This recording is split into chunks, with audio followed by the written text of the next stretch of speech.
سن 23 ہجری مدینہ منورہ ایک بار پھر ایک بڑے فیصلے کے دہانے پر کھڑا تھا۔ اسلام کے عظیم خلیفہ عمر ابن الخطاب رضی اللہ عنہ شہید ہو چکے تھے۔ ان کی شہادت کے بعد پھر وہی سوال تھا، امت کی قیادت کون کرے گا؟ حضرت عمر فاروق رضی اللہ عنہ نے اپنی وفات سے پہلے ایک شورا مقرر کی تھی۔ یہ 6 عظیم صحابہ پر مشتمل تھی اور انہی میں سے منتخب ہونے وہ انسان جنہیں رسول اکرم صلی اللہ علیہ وسلم نے ذو النورین کا لقب دیا تھا، وہ تھے حضرت عثمان بن عفان رضی اللہ عنہ۔ حضرت عمر فاروق رضی اللہ عنہ نے 6 صحابہ کی ایک کمیٹی بنائی تھی۔ ان میں شامل تھے حضرت علی ابن ابی طالب رضی اللہ عنہ، حضرت عثمان بن عفان رضی اللہ عنہ، حضرت عبد الرحمن بن عوف رضی اللہ عنہ، طلحہ بن عبید اللہ، زبیر بن العوام، سعد ابن الوقاص رضی اللہ عنہ۔ کئی دن مشورے کے بعد آخر کار مسلمانوں نے حضرت عثمان رضی اللہ عنہ کے ہاتھ پر بیعت کر لی۔ یوں وہ اسلام کے تیسرے خلیفہ بن گئے۔ حضرت عثمان رضی اللہ عنہ نہایت نرم دل اور حلیم انسان تھے۔ وہ بے حد سخی تھے۔ رسول اکرم صلی اللہ علیہ وسلم کے زمانے میں بھی انہوں نے اسلام کے لیے بہت قربانیاں دیں۔ انہوں نے مدینہ میں مسلمانوں کے لیے ایک کنواں خرید کر وقف کیا، غزوہ تبوک میں بڑی مالی مدد دی۔ اس لیے رسول اکرم صلی اللہ علیہ وسلم ان سے بے حد محبت کرتے تھے۔ حضرت عثمان رضی اللہ عنہ کے دور میں اسلامی ریاست مزید وسیع ہوئی۔ مسلمانوں نے کئی نئے علاقے فتح کیے، جن میں شامل تھے آرمینیا، آذربائیجان، شمالی افریقہ کے علاقے۔ اسی دور میں مسلمانوں نے پہلی بار باقاعدہ بحریہ بھی قائم کی۔ اسلامی تاریخ میں پہلی بڑی بحری جنگ لڑی گئی۔ یہ جنگ تھی بیٹل آف دی ماسٹس۔ اس جنگ میں مسلمانوں نے بازنطینی امپائر کو شکست دی۔ یہ مسلمانوں کی ایک بڑی کامیابی تھی۔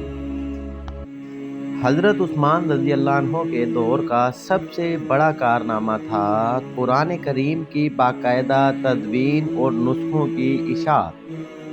جب اسلام مختلف علاقوں میں پھیل گیا تو مسلمانوں کے لہجے میں فرق آنے لگا، اس لیے اختلاف کا خطرہ پیدا ہونے لگا۔ حضرت عثمان رضی اللہ عنہ نے فوراً ایک کمیٹی بنائی۔ اس کمیٹی کی سربراہی زید بن ثابت نے کی۔ اس کمیٹی نے قرآن کو ایک معیاری رسم الخط میں مرتب کیا، پھر اس کے کئی نسخے تیار کیے گئے اور انہیں مختلف اسلامی شہروں میں بھیج دیا گیا۔ یہ نسخہ تاریخ میں مصحف عثمانی کے نام سے مشہور ہوا۔ یہ کارنامہ اسلام کی تاریخ کے عظیم ترین کاموں میں سے ایک ہے۔ حضرت عثمان رضی اللہ عنہ کے دور کے آخری سالوں میں کچھ علاقوں میں سیاسی اختلاف پیدا ہونے لگا۔ کچھ لوگوں نے غلط افواہیں پھیلانا شروع کر دی۔ یہ فتنہ آہستہ آہستہ بڑھتا گیا اور آخر کار کچھ باغی مدینہ تک پہنچ گئے۔ جب باغیوں نے حضرت عثمان رضی اللہ عنہ کے گھر کا محاصرہ کیا تو صحابہ نے کہا، ہم آپ کی حفاظت کے لیے لڑیں گے، لیکن حضرت عثمان رضی اللہ عنہ نے اجازت نہیں دی۔ انہوں نے کہا، میں نہیں چاہتا کہ میری وجہ سے مسلمانوں کا خون بہے۔ یہ ان کے صبر اور حلم کی عظیم ترین مثال تھی۔ سن 35 ہجری میں ایک المناک واقعہ پیش آیا۔ باغیوں نے حضرت عثمان رضی اللہ عنہ کے گھر میں داخل ہو کر انہیں شہید کر دیا۔ اس وقت وہ قرآن کی تلاوت کر رہے تھے۔ یہ اسلامی تاریخ کے سب سے دردناک واقعات میں سے ایک تھا۔ حضرت عثمان رضی اللہ عنہ کی خلافت تقریباً 12 سال رہی۔ اس دوران انہوں نے اسلامی ریاست کو مزید وسیع کیا، قرآن پاک کو محفوظ کیا، اسلام کی خدمت میں بے مثال کردار ادا کیا۔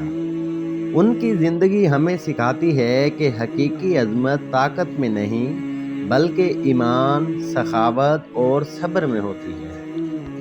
یہ تھا حضرت عثمان رضی اللہ عنہ کا عظیم دور، ایک ایسا دور جس میں قرآن کی حفاظت کا عظیم کارنامہ انجام پایا۔